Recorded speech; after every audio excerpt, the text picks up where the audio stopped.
ൊക്കെ പൊതുവെ കാണാറില്ലേ, കൊല്ലത്ത് പപ്പടത്തിന് വേണ്ടി അടിയുണ്ടായി, അല്ലെങ്കിൽ പായസത്തിന് വേണ്ടി അടിയുണ്ടായി എന്നൊക്കെ പറഞ്ഞിട്ടുള്ള വാർത്തകളൊക്കെ കേൾക്കാറുണ്ട്. അപ്പോൾ നമ്മളെല്ലാം ചിരിക്കും, ഇത്രയേ ഉള്ളൂ ആൾക്കാരെന്ന് പറയുന്നത്. പക്ഷേ യഥാർത്ഥത്തിൽ ആൾക്കാർ അത്രയേ ഉള്ളൂ.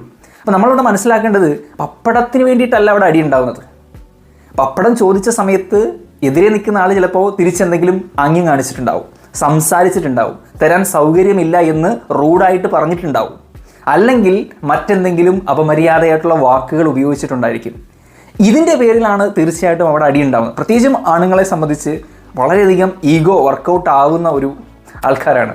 അപ്പം ചിലപ്പോൾ ഒരു നോട്ടം മതി, അവൻ എന്തിനാ എന്നെ അങ്ങനെ നോക്കിയത്, അവൻ എന്തിനാ എന്നെ തുറിച്ച് നോക്കിയത്, അവനിപ്പോൾ എന്നോട് അങ്ങനെ ആറ്റിറ്റ്യൂഡ് കാണിക്കേണ്ട ആവശ്യമില്ലായിരുന്നല്ലോ, അവനാരാ എന്നെ അത്രയ്ക്ക് നോക്കി പേടിപ്പിക്കാൻ, അല്ല അവനാരാ എൻ്റെ ഷോൾഡറിൽ വന്ന് തട്ടിയിട്ട് പോകാൻ, അവനാരാ എന്നോട് ഇങ്ങനെ പറയാൻ. ഈ ഒരു തോട്ട്സാണ് ആണുങ്ങളിൽ പൊതുവേ ഉണ്ടായിക്കൊണ്ടിരിക്കുന്നത്. അതേസമയം പെൺകുട്ടികളെ സംബന്ധിച്ച് അത് ഡിഫറൻ്റ് ആണ്. അവർ വേറെ രീതിയിലാണ് തിങ്ക് ചെയ്യുന്നത്. ബട്ട് ജനറലി മെൻ ഈ ഒരു ഈഗോ പ്രശ്നം ആണുങ്ങൾക്കുണ്ട്. അതുകൊണ്ടാണ് അടിയുണ്ടെന്ന്. അപ്പോൾ പപ്പടത്തിന് അടിയുണ്ടെന്ന് പറയുമ്പോൾ പപ്പടം കൊടുക്കാത്തതിനല്ല അടി, പപ്പടം ചോദിച്ചപ്പോൾ കൊടുത്ത മറുപടിയുടെ പേരിലായിരിക്കും അടിയുണ്ടായിരിക്കുന്നത്. പക്ഷേ ന്യൂസിൽ വരുന്ന സമയത്ത് തീർച്ചയായിട്ടും ന്യൂസ് വാല്യൂ ഉണ്ടാകുന്നത് പപ്പടത്തിന് അടിയിട്ടു, പായസത്തിന് അടിയിട്ടു എന്നൊക്കെ പറയുമ്പോഴാണ്.